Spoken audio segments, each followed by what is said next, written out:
नमस्कार। देखिए, Indian geography का ये दूसरा वीडियो है और इस वीडियो में हम लोग भारत के पड़ोसी देश और उसके सीमाओं को कवर करेंगे।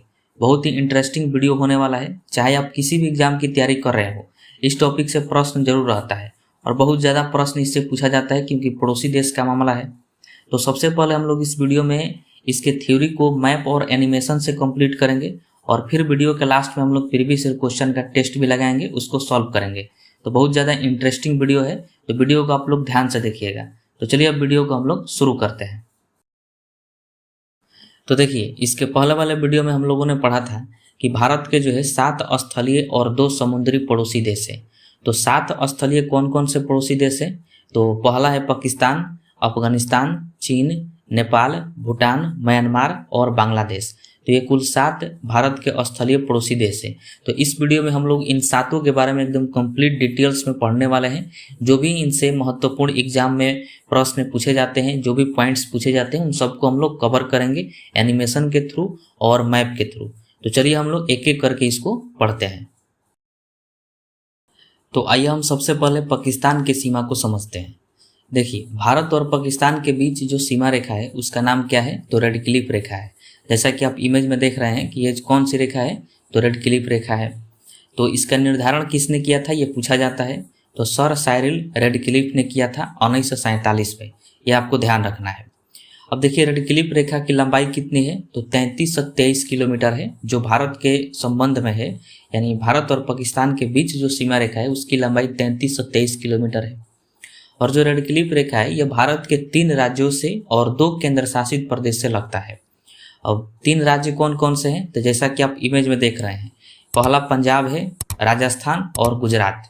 यही 3 राज्य भारत के हैं जिनका सीमा जो है पाकिस्तान के सीमा से सटा हुआ है, पाकिस्तान से लगता है। और 2 केंद्र शासित प्रदेश जम्मू कश्मीर और लद्दाख है। अब देखिए, किसी पुराने किताबों में आप देखिएगा तो उसमें बताया गया है कि जो रेडक्लिफ रेखा है वो भारत के 4 राज्यों से लगता है। अब ऐसा उसमें क्यों कहा गया है? क्योंकि उस समय जो है जम्मू कश्मीर एक राज्य था, इसलिए 3 राज्य और एक जम्मू कश्मीर को जोड़ दिया जाता है तो 4 राज्य उसमें लिखा है। लेकिन अब तो जम्मू कश्मीर केंद्र शासित प्रदेश बन गया है। तो इसीलिए ध्यान रखिएगा कि जो रेडक्लिफ रेखा है वो भारत के 3 राज्यों से, पंजाब, राजस्थान, गुजरात, इन्हीं 3 राज्यों से लगता है और 2 केंद्र शासित प्रदेश से, जम्मू कश्मीर और लद्दाख। ठीक है। इसकी अन्य जानकारी की बात करें तो ध्यान रखना है आपको कि पाकिस्तान की राजधानी कहाँ है? तो इस्लामाबाद है। और उसकी मुद्रा क्या है? तो पाकिस्तानी रुपया है। पाकिस्तान के संसद का नाम क्या है? तो नेशनल असेंबली है। इसको जो है वहाँ की भाषा में यानी पाकिस्तान की भाषा में मजलिस ए शूरा के नाम से भी जाना जाता है। और पूरे पाकिस्तान में राज्यों की संख्या कितनी, यानी प्रांतों की संख्या अगर पूछा जाए तो कुल 4 राज्य हैं वहाँ पर, यह ध्यान रखना है। और पाकिस्तान शब्द किसने दिया था? तो चौधरी रहमत अली ने दिया था। और पाकिस्तान का संवैधानिक नाम क्या है? जो उसके संविधान में लिखा गया वह नाम क्या है? तो इस्लामिक रिपब्लिक ऑफ पाकिस्तान, ये उसका संवैधानिक नाम है। मतलब पाकिस्तान के संविधान में उसके देश का यह नाम लिखा है। ठीक है।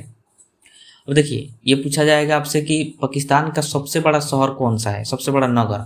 तो कराची है। जैसे इंडिया में सबसे बड़ा शहर की बात करें तो दिल्ली हो जाएगा या फिर मुंबई महाराष्ट्र हो जाएगा। तो ठीक उसी प्रकार पाकिस्तान का जो सबसे बड़ा शहर है वह कराची शहर है। ठीक है। अब देखिए, हम राष्ट्रीय प्रतीक किसके बात कर लेते हैं। यह भी कई बार एग्जाम में इससे प्रश्न पूछा गया है कि पाकिस्तान का राष्ट्रीय पुष्प कौन सा होता है? तो चमेली का पुष्प है। राष्ट्रीय फल आम है। राष्ट्रीय पक्षी जो है चकोर है। और राष्ट्रीय पशु मारखोर है। मारखोर जो है वो बकरी की तरह होता है, पर्वत पहाड़ों पर चढ़ जाता है, तो मारखोर है। राष्ट्रीय वृक्ष की बात करें तो देवदार वृक्ष है। और राष्ट्रीय खेल पाकिस्तान का मैदानी हॉकी है।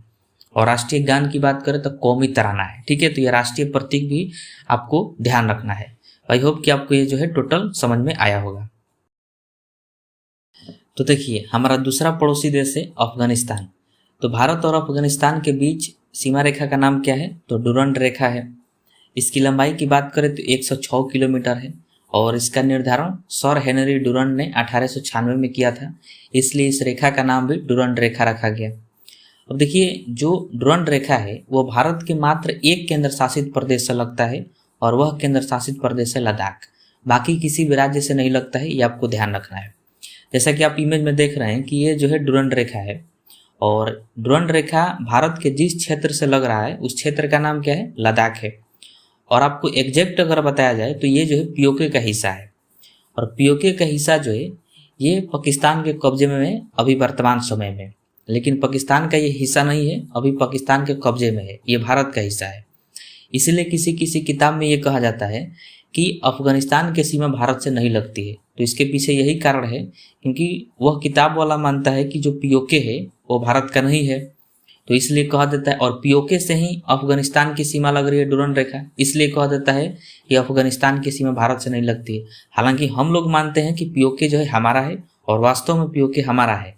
तो जब हमारा है और पीओके से ही डुरन रेखा लग रही है तो इसका मतलब है कि पाकिस्तान के साथ हमारी सीमा लगती है। तो ये बात आप लोग ध्यान रखिएगा, ठीक है। अब देखिए, भारत के साथ लगने वाली सबसे छोटी सीमा रेखा है क्योंकि इसकी लंबाई जो है मात्र 106 किलोमीटर है और मात्र एक ही केंद्र शासित प्रदेश से लगता है। तो इस बात को भी आप ध्यान रखिएगा। अफगानिस्तान की अन्य जानकारी की बात करें तो इसकी राजधानी जो है काबुल है, इसके मुद्रा जो है अफगानी रुपया है और संसद का नाम इसका शोरा है। अगर राष्ट्रीय प्रतीक की इसकी बात करें, यह भी इम्पोर्टेंट है, तो यहाँ का राष्ट्रीय फल जो है अनार है अफगानिस्तान का। राष्ट्रीय पक्षी सुनहरा बाज है और पशु हिम तेंदुआ है। राष्ट्रीय वृक्ष अफगानी पाइन है और राष्ट्रीय खेल जो है बुजकाशी है और राष्ट्रीय गान अफगान राष्ट्रगान है। अब देखिए, बुजकाशी खेल क्या होता है, तो इसमें जो है एक फील्ड में बहुत सारे घुड़सवार को इकट्ठा करके उनके बीच में किसी जानवर के मृत शरीर को रख दिया जाता है, जैसा कि आप इमेज में देख रहे हैं, और उनको एक स्थान निर्धारित कर दिया जाता है कि इस जानवर के मृत शरीर को लेकर जो पहले उस स्थान तक पहुंचेगा उसको विजेता घोषित कर दिया जाएगा। अब मृत शरीर जो है किसी भी जानवर का हो सकता है, बकरा का होता है, सुअर का होता है, तो वो लेकर जाते हैं। तो जो व्यक्ति सबसे पहले लेकर जाता है उस स्थान तक उस जानवर के मृत शरीर को, तो उसको विजेता घोषित कर दिया जाता है। अब ये इतना आसान नहीं होता है क्योंकि बहुत सारे घुड़सवार होते हैं और सब चाहते हैं कि मैं लेकर जाऊंगा, तो उनमें झड़प हो जाती है, और झड़प होती है तो उसमें जो भी तेज तरार पड़ता है, जो अच्छा घुड़सवार होता है, जो बलवान होता है, वही जो है लेकर जा पाता है, वही विजेता बनता है। तो उसी को बुजकाशी खेल कहा जाता है। तो ये अफगानिस्तान का जो है राष्ट्रीय खेल होता है। तो हमारा अगला पड़ोसी देश है चीन। ये बहुत इंपॉर्टेंट है, ये आपको ध्यान से समझना है। देखिए, भारत और चीन के बीच सीमा रेखा का नाम क्या है, तो मैकमोहन रेखा है, जैसा कि आप इमेज में देख रहे हैं। इसका निर्धारण जो है सर हेनरी मैकमोहन ने किया था 3 जुलाई 1914 को।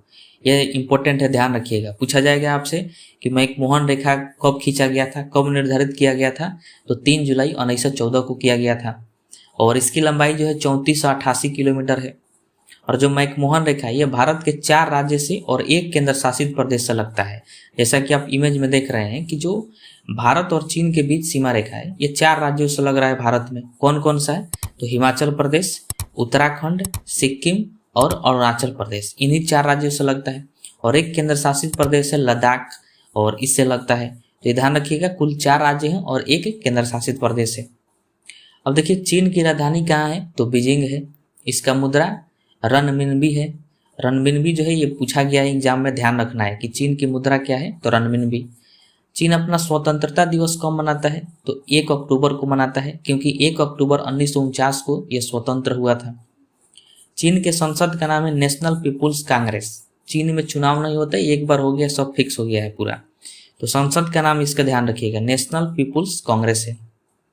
चीन का राष्ट्रीय वृक्ष जो है जिनकगो है और राष्ट्रीय पशु इसका विशाल पांडा है और राष्ट्रीय पक्षी लाल मुकुट सारा से, इसी को रेड क्राउन क्रेन के नाम से जाना जाता है। और एक बात आपको इसमें इंपॉर्टेंट ध्यान रखना है कि जो चीन का झंडा है फ्लैग, उसमें देखिएगा कि 5 स्टार्स दिए गए हैं। एक सबसे बड़ा है और 4 छोटे छोटे हैं। जो सबसे बड़ा स्टार है उसका मतलब वहाँ की पार्टी को दर्शाता है, वहाँ पे जो पार्टी है कांग्रेस पार्टी उसको दर्शाता है।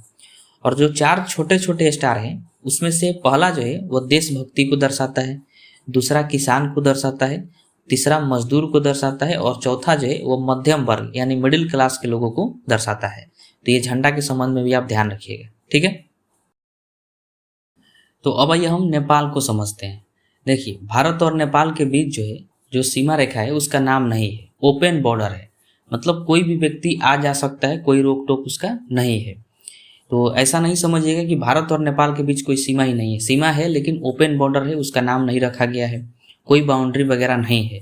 क्योंकि यहाँ पर नेपाल में जाने के लिए वीज़ा की आवश्यकता नहीं पड़ती है, कोई भी व्यक्ति आ जा सकता है, इसलिए ओपन बॉर्डर कहा जाता है। तो ये भी कह सकते हैं कि कोई सीमा नहीं है। तो ऐसा नहीं मानना है कि यहाँ पर सीमा ही नहीं है, सीमा है लेकिन उसका कोई भी नाम नहीं है। ठीक है, अब देखिए भारत और नेपाल के बीच जो सीमा है उसका नाम नहीं है लेकिन उसकी लंबाई तो होगा। कितना लंबा है वो? तो 1751 किलोमीटर लंबा है वो। यह भारत के 5 राज्यों से लगा है जो नेपाल की सीमा है। और 5 राज्य कौन कौन सा है? जैसा आप इमेज में देख रहे हैं कि उत्तर प्रदेश, बिहार, उत्तराखंड, सिक्किम और पश्चिम बंगाल, इन 5 राज्यों से नेपाल की सीमा भारत में लगती है। ठीक है, तो यह ध्यान रखिएगा। अब देखिए नेपाल की राजधानी कहाँ है? तो काठमांडू है। उसकी मुद्रा क्या है? नेपाली रुपया है। इसके संसद का नाम है राष्ट्रीय पंचायत, नेपाल के संसद का नाम है। और यहाँ पर संसदीय सीट की संख्या जो है 275 है, ये ध्यान रखना है। और इसके राष्ट्रीय पुष्प की बात करें तो लाली गुरस है। राष्ट्रीय पक्षी इसका हिमालयन मोनाल है। और राष्ट्रीय पशु गाय है, ये ध्यान रखिएगा। राष्ट्रीय पशु नेपाल की जो है वो गाय है। और राष्ट्रीय वृक्ष इसका पीपल पाइन है। राष्ट्रीय खेल की बात करें तो वॉलीबॉल है। और राष्ट्रीय गान इसका सयो थुगा फुल्का, ये नेपाल का राष्ट्रीय गान है। और इसका भाषा जो है नेपाली है। अब देखिए नेपाल जो है ये बफर स्टेट है। बफर स्टेट उसको कहा जाता है कि जो चारों ओर से स्थल से घिरा हो, मतलब किसी दूसरे देश से घिरा हो चारों ओर से, तो उसको बफर स्टेट कहते हैं। जैसे नेपाल है, यहाँ पर देखिए कि आप ये जो है चारों ओर से जो है स्थल से घिरा हुआ है। 3 ओर से तो हम लोग इसको घेर कर रखे हैं और 1 ओर से ये चीन से घिरा हुआ है। तो चारों ओर से ये स्थल से घिरा, इसलिए इसको बफर स्टेट कहा जाता है। और भी बहुत सारे बफर स्टेट है, समय के साथ हम लोग उसको समझेंगे। क्या भारत बफर स्टेट है? तो नहीं है, क्योंकि हम लोग समुद्र से भी घिरे हुए हैं, केवल स्थल से घिरे नहीं है। ठीक है, तो भाई हम अगला पड़ोसी देश भूटान को समझते हैं। देखिए भारत और भूटान के बीच जो सीमा है उसका भी नाम नहीं है, यह भी ओपन बॉर्डर है। जैसा कि आपको पता है कि कोई भी व्यक्ति जो है भारत का वो भूटान जा सकता है, लेकिन जब भूटान जाएगा तो भूटान से उसको परमिट लेना पड़ता है।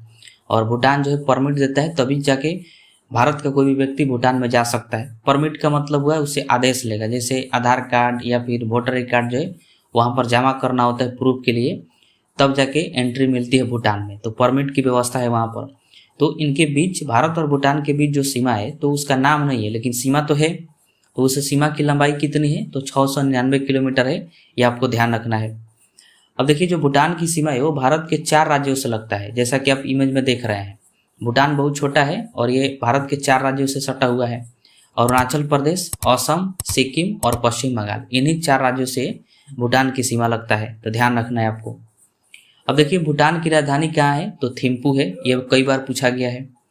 या मुद्रा भी इसका पूछा है कि भूटान की मुद्रा क्या है? तो नगुल्ट्रम है, ये तो कई बार पूछा गया है कि नगुल्ट्रम किस देश की मुद्रा है? तो भूटान की है।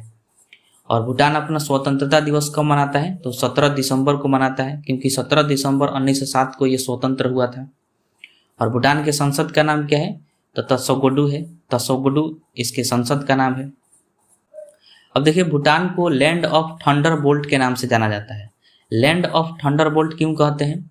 क्योंकि जैसा कि आप इमेज में देख रहे हैं कि यहीं पर क्या मिलेगा आपको कि हिमालय पर्वत मिलेगा। तो ये पहाड़ी क्षेत्रों में भूटान है, तो यहाँ पर बिजली का गरज चमक बहुत ज़्यादा यहाँ पर होता है। और बिजली का चमकना गरजना जो है थंडर बोल्ट कहा जाता है, इसलिए भूटान को लैंड ऑफ थंडर बोल्ट के नाम से जाना जाता है। ये बातें आपको ध्यान रखना है। उसके बाद देखिए भूटान के जो लोग होते हैं वो ड्रैगन को पवित्र मानते हैं, बहुत ही शुभ मानते हैं, इसलिए भूटान को ड्रैगन की भूमि भी कहा जाता है। ये कई बार ये पूछा गया है, आगे भी संभावना है पूछने की, पूछ सकता है कि ड्रैगन की भूमि किसे कहते हैं? तो भूटान को कहते हैं। अब देखिए ड्रैगन क्या होता है? तो ड्रैगन जो है ये पृथ्वी पर एग्जिस्ट ही नहीं करता है, मतलब ये जानवर की तरह, पक्षी की तरह दिखाई देता है जैसा कि आप इमेज में देख रहे हैं, लेकिन ये पृथ्वी पर ऐसा कोई जानवर नहीं है, ऐसा कोई पक्षी नहीं है। ये काल्पनिक कथाओं में इसको माना जाता है, जैसे हम लोगों के पहले दादी नानी जो कहानी बताती थी, काल्पनिक कहानियाँ, तो उन सब उसी तरह जो है इसको ड्रैगन को माना जाता है। तो भूटान के लोग जो है ये अपने पारंपरिक कथाओं में इसका उपयोग करते हैं, इसको इमेजिनेशन करते हैं कि इस तरह का एक पवित्र जानवर है, हमारे लिए शुभ है, तो इसको जो है वो लोग शुभ मानते हैं। हालांकि ऐसा कोई जानवर पृथ्वी पर है नहीं, तो इसको पवित्र मानते हैं, शुभ मानते हैं, इसलिए भूटान को ड्रैगन की भूमि भी कहा जाता है। और देखिएगा जो भूटान का जो फ्लैग है, झंडा है, उसमें भी ड्रैगन को चित्रित किया गया है, उसमें भी ड्रैगन को दर्शाया गया है। तो तो ये सभी बातों का आप लोग ध्यान में रखिएगा, ठीक है। उसके बाद अगला हमारा पड़ोसी देश है म्यांमार। देखिए जैसा कि आप इमेज में देख रहे हैं, भारत और म्यांमार के बीच जो है कोई भी सीमा नहीं है। सीमा नहीं है का मतलब सीमा तो है लेकिन उसका नाम नहीं है, और उसका नाम भी नहीं रखा गया है, और बॉर्डर भी नहीं है उस प्रकार का। लेकिन आप लोग पर्वत और पठार वाले वीडियो में आप लोग उसको समझिएगा कि भारत और म्यांमार के बीच जो है प्राकृतिक सीमा बनाया जाता है, मतलब पर्वत पठार जो है प्राकृतिक सीमा बनाए हुए हैं। हालांकि ऐसा कोई भी सीमा का नाम नहीं है, ये ध्यान रखना है। अब देखिए जो एरिया म्यांमार का सटा है भारत से, उसकी लंबाई यानी उसकी सीमा की लंबाई कितनी है, तो 1643 किलोमीटर है, यह ध्यान रखिएगा। और म्यांमार की सीमा जो है भारत के 4 राज्यों से लगती है, जैसा कि आप इमेज में देख रहे हैं। सबसे पहला राज्य जो है ऊपर है अरुणाचल प्रदेश, उसके बाद मणिपुर, मिजोरम, नागालैंड। तो ये कुल 4 राज्य जो है भारत के, जिनकी सीमा म्यांमार की सीमा से सटी हुई म्यांमार से लगती है, ठीक है। अब देखिए म्यांमार की राजधानी पूछा जाता है कि कहाँ पर है, तो नयपीदा है म्यांमार की राजधानी। इसकी मुद्रा जो है म्यांमार कयात है, और म्यांमार में स्वतंत्रता दिवस 4 जनवरी को मनाया जाता है, क्योंकि 4 जनवरी 1948 को ये स्वतंत्र हुआ था म्यांमार। इसके संसद का नाम पाइथू हलुटावा है। पाइथू हलुटावा जो है म्यांमार के संसद का नाम है। राष्ट्रीय प्रतीक की बात करें तो इसका राष्ट्रीय पुष्प जो है पड़ौक है, और राष्ट्रीय पक्षी बर्मी मोर है, जिसको हरा मोर भी कहा जाता है। और म्यांमार का राष्ट्रीय खेल जो है चिनलोन है, तो ये आपको ध्यान रखना है। अब देखिए चिनलोन खेल क्या होता है कि ये फुटबॉल की तरह खेल होता है, लेकिन इसमें हार जीत नहीं होता है। इसमें किसी भी म्यूजिक पर या फिर किसी भी गाने पर खिलाड़ी जो है वह फुटबॉल को अपने पैरों से मारता है, हाथ से नहीं मारना होता है, पैरों से उसको मारता है और उसको जमीन पर गिरने नहीं देता है। उसी खेल को चिनलोन कहा जाता है, और इसमें हार जीत वगैरह ये सब नहीं होता है। ये मतलब अभ्यास के लिए होता है, आपके मस्तिष्क की शक्ति को एकाग्र करने के लिए ये खेल को खेला जाता है, ठीक है। अब देखिए म्यांमार जो है वो चीन के दक्षिण में है तथा भारत और बांग्लादेश के पूर्व में स्थित है। जैसा कि आप इमेज में देख रहे हैं कि चीन के नीचे है, यानी चीन के दक्षिण में म्यांमार है, और भारत और बांग्लादेश के पूर्व में स्थित है म्यांमार, ठीक है। और ये भी आप ध्यान रखिएगा कि म्यांमार की जो पूर्वी सीमा है वह लाओस और थाईलैंड से मिली हुई है, उससे घिरी हुई है, तो ये आपको ध्यान रखना है। अब देखिए म्यांमार को स्वर्ण पैगोडा का देश कहा जाता है। स्वर्ण पैगोडा क्या होता है? पैगोडा का मतलब होता है बौद्ध मंदिर या फिर बौद्ध मठ। जो बौद्ध मंदिर मठ होता है उसको पैगोडा कहते हैं। तो म्यांमार में बौद्ध धर्म जो है बहुत प्रचलित है। बौद्ध धर्म वहाँ का सबसे प्रमुख धर्म है। वहाँ पर म्यांमार में बहुत ज़्यादा आपको बौद्ध मंदिर, बौद्ध मठ देखने को मिलेगा, और सबका कलर जो है गोल्डन रंग से रंगा गया है। मतलब सोना, जो सोना के रंग होता है उस रंग से सारा मठ जो है रंगे गए हैं, इसलिए उसको जो है स्वर्ण पैगोडा का देश कहा जाता है म्यांमार को। तो ये सभी बातें आप लोग ध्यान रखिएगा। तो अब आइए हम लोग बांग्लादेश को समझते हैं। देखिए भारत और बांग्लादेश के बीच जो सीमा रेखा है उसका नाम रेड क्लिफ रेखा है, और आपको याद होगा कि भारत और पाकिस्तान के बीच जो सीमा रेखा था उसका भी नाम रेड क्लिफ रेखा था। तो ये दोनों बात आप लोग ध्यान रखिएगा। और इसकी लंबाई कितना है? तो 4096 किलोमीटर है। और जो ये सीमा रेखा है ये भारत के 5 राज्यों से लगता है, जैसा कि आप देख रहे हैं, असम है, मेघालय, मिजोरम, त्रिपुरा और पश्चिम बंगाल। तो इन कुल 5 राज्यों से बांग्लादेश की सीमा जो है भारत में लगती है, तो ये आपको ध्यान रखना है। उसके बाद देखिए बांग्लादेश की सीमा जो है त्रिपुरा से लगती है। तो जो त्रिपुरा से बांग्लादेश की सीमा लगती है तो केवल उस सीमा को जो है जीरो लाइन कहा जाता है, यानी शून्य रेखा के नाम से जाना जाता है। तो ये इंपॉर्टेंट है, आपको ध्यान रखना है, इसमें बहुत ज़्यादा कन्फ्यूजन होता है। पूरा जो सीमा रेखा बांग्लादेश का लगता है भारत से तो उसको रेड क्लिफ रेखा कहा जाता है, लेकिन बांग्लादेश की सीमा जो त्रिपुरा से केवल लगती है तो उसको कहा जाता है शून्य रेखा, यानी जीरो लाइन के नाम से जाना जाता है। और जो रोहिंग्या की समस्या था वो जीरो लाइन में ही था, शून्य रेखा में ही था, इसलिए इस सीमा को एक अलग नाम रखा गया, शून्य रेखा। इस बात को आप ध्यान रखिएगा। और ये भी आपको पता है कि जो बांग्लादेश की सीमा है वो भारत में सबसे लंबी सीमा है, भारत के साथ लगने वाली सबसे लंबी सीमा है।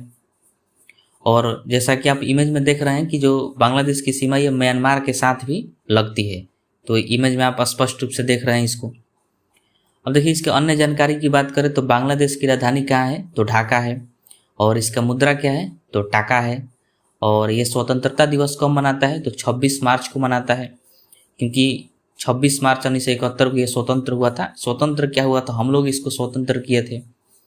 और इसके संसद का नाम है जातीय संसद। और यहाँ पर जो संसदीय सीट की संख्या है वो 350 से 350 है। और यहाँ की भाषा जो है बंगाली है। ठीक है।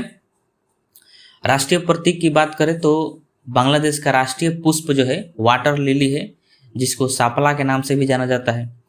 और यहाँ का राष्ट्रीय पक्षी मैगपी रोबिन है, इसको डोयल के नाम से भी जानते हैं। मैगपी रोबिन को कभी कभी डोयल भी कहा जाता है। और इसका राष्ट्रीय पशु जो है रॉयल बंगाल टाइगर है। राष्ट्रीय वृक्ष इसका आम का पेड़ है। और राष्ट्रीय खेल जो है कबड्डी है। तो ये जो है प्रतीक चिन्ह है, इन सबको भी आप ध्यान रखिएगा, बांग्लादेश का इम्पोर्टेंट होता है ये।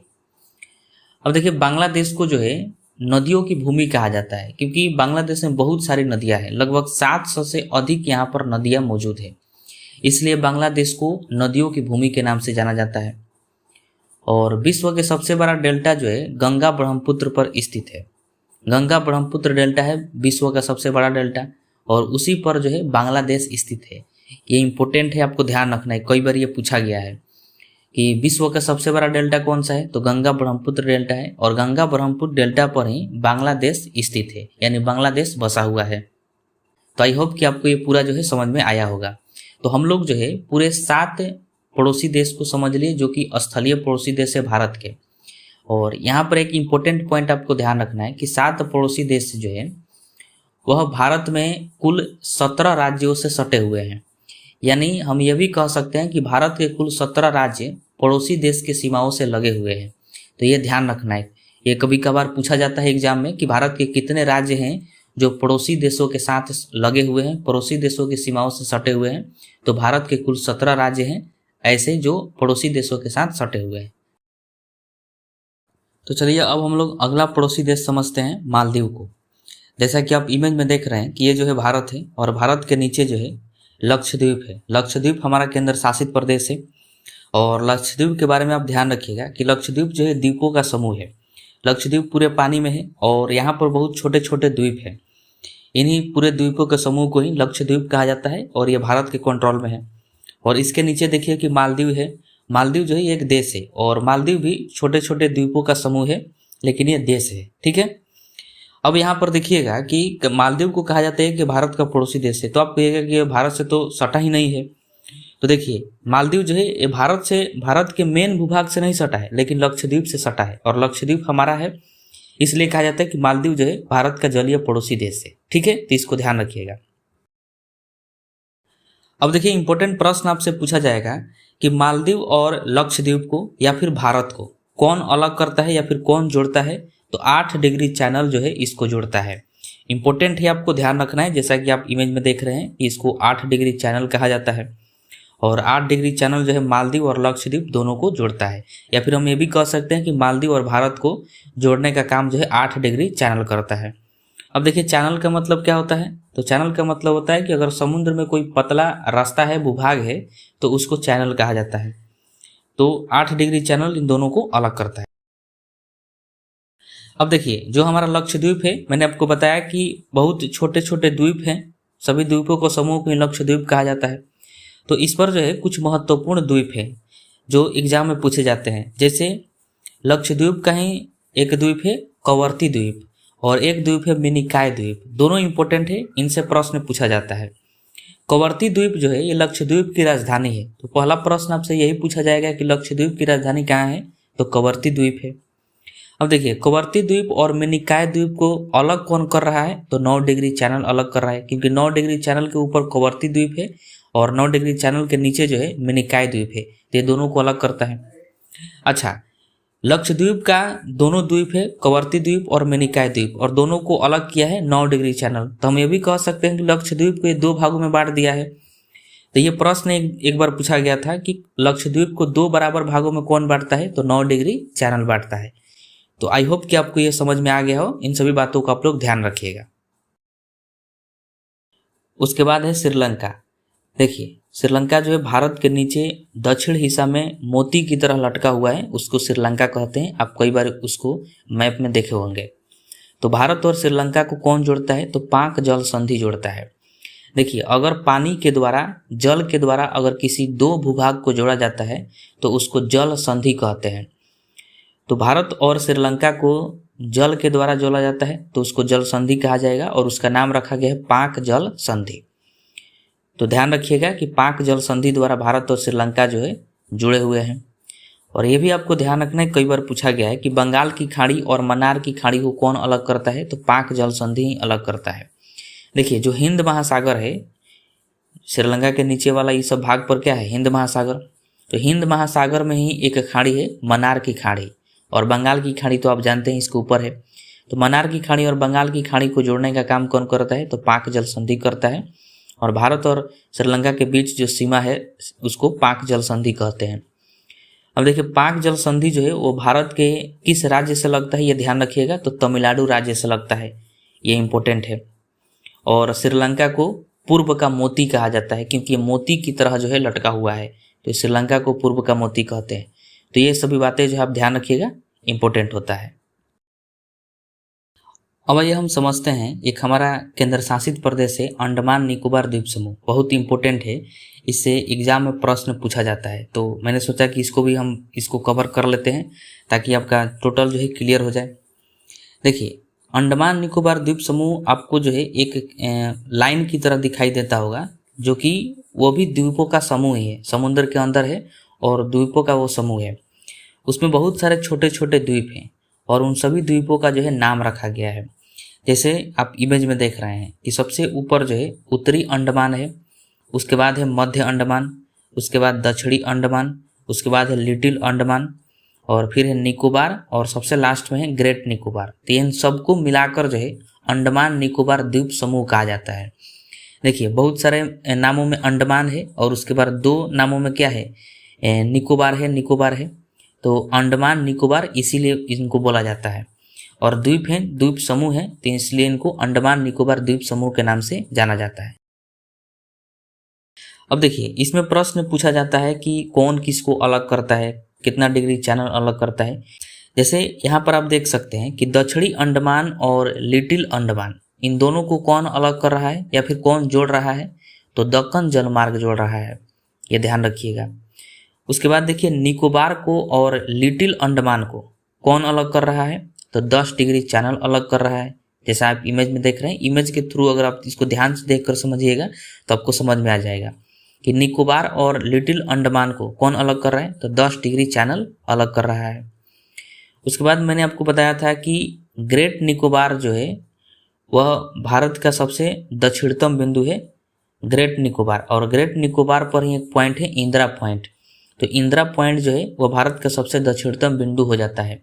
तो ये ध्यान रखिएगा, पूछा जाएगा कि इंदिरा पॉइंट कहाँ पर है, तो ग्रेट निकोबार में है। ठीक है। अब देखिए, ये पूरा जो है अंडमान निकोबार द्वीप समूह है, और यहाँ पर जो है इंडोनेशिया का सुमात्रा द्वीप है। तो सुमात्रा द्वीप और अंडमान निकोबार द्वीप समूह, इन दोनों को अलग करने का काम कौन करता है, तो ग्रेट चैनल करता है। जैसा कि आप देख रहे हैं कि जो ये ग्रेट चैनल है, ग्रेट चैनल अंडमान निकोबार द्वीप समूह और सुमात्रा द्वीप, इन दोनों के बीच में है। तो ये कई बार प्रश्न पूछा गया है कि सुमात्रा द्वीप जो कि इंडोनेशिया का है और अंडमान निकोबार द्वीप समूह को कौन अलग करता है, फिर कौन जोड़ता है, तो ग्रेट चैनल उसको जोड़ता है। ठीक है। तो ये सभी बातें आपको ध्यान रखना है, इंपॉर्टेंट है। अब देखिए, जो उत्तरी अंडमान है उसी पर जो है सैंडल पीक है, सैंडल पीक जो कि चोटी है। तो पूछा जाता है कि अंडमान निकोबार द्वीप समूह की सबसे ऊंची चोटी का नाम क्या है, तो सैंडल पीक है। और सैंडल पीक कहाँ पर है, तो उत्तरी अंडमान में है। ये डायरेक्टली पूछा जाता है कि सैंडल पीक कहाँ पर है, तो उत्तरी अंडमान में स्थित है। ठीक है। उसके बाद देखिए, जो दक्षिणी अंडमान है वहाँ पर पोर्ट ब्लेयर है। पोर्ट ब्लेयर स्थान का नाम है, और पोर्ट ब्लेयर जो है राजधानी है। किसकी राजधानी है, तो अंडमान निकोबार द्वीप समूह की। तो यहाँ से आपको एक प्रश्न ध्यान रखना है कि अंडमान निकोबार द्वीप समूह की राजधानी कहाँ है, तो पोर्ट ब्लेयर है। और पोर्ट ब्लेयर किस पर है, तो दक्षिणी अंडमान पर है। अब देखिए, जो अंडमान निकोबार द्वीप समूह है उसके अगल बगल में बहुत सारे छोटे छोटे द्वीप हैं और जो कि इम्पोर्टेंट है। जैसे देखिए, ऊपर जो है 2 द्वीप आपको नजर आ रहा होगा, इन दोनों द्वीपों को कोको द्वीप कहा जाता है। और ये कोको द्वीप जो है भारत का नहीं है, म्यांमार का है। कहाँ का है? म्यांमार का है। म्यांमार का जो है कंट्रोल इन कोको द्वीप पर है। अब कोको द्वीप जो है अंडमान निकोबार द्वीप समूह के पास है, द्वीप समूह के साथ सीमा बना रहा है। तो इसीलिए कहा जाता है कि जो म्यांमार है वो भारत के साथ दो तरह से सीमा बनाता है। एक तो म्यांमार में हम लोग पढ़े कि स्थलीय सीमा बना रहा है, और कोको द्वीप जो है म्यांमार का है, और म्यांमार जो है और कोको द्वीप जो है वो हमारे अंडमान निकोबार द्वीप समूह के साथ सीमा बना रहा है। तो इसका मतलब है कि म्यांमार का ही सीमा बन रहा है भारत के साथ। तो हम ये कह सकते हैं कि म्यांमार एक ऐसा देश है जो भारत के साथ दो तरह से सीमा बनाता है, एक स्थलीय और दूसरा जलीय। तो इस बात को ध्यान रखिएगा। उसके बाद देखिए मध्य अंडमान के पूर्व में नारकोंडम द्वीप है, और नारकोंडम द्वीप जो है यह ज्वालामुखी वाला द्वीप है, लेकिन यह सक्रिय नहीं है। तो इस बात को ध्यान रखिएगा। ठीक उसके नीचे जो है बैरन द्वीप है। बैरन द्वीप कई बार इसे प्रश्न पूछा गया है। बैरन द्वीप जो है यह भी ज्वालामुखी वाला द्वीप है, लेकिन यह भारत का एकमात्र सक्रिय ज्वालामुखी वाला द्वीप है। मतलब जो बैरन द्वीप पर ज्वालामुखी है वो सक्रिय हैं, अभी भी वो जल रहे हैं। तो प्रश्न पूछा जाता है कि भारत का एकमात्र सक्रिय ज्वालामुखी वाला द्वीप कौन सा है? तो बैरन द्वीप है। और बैरन द्वीप कहाँ पर है? तो अंडमान निकोबार द्वीप समूह के समीप है। तो ये बात आप लोग ध्यान रखिएगा।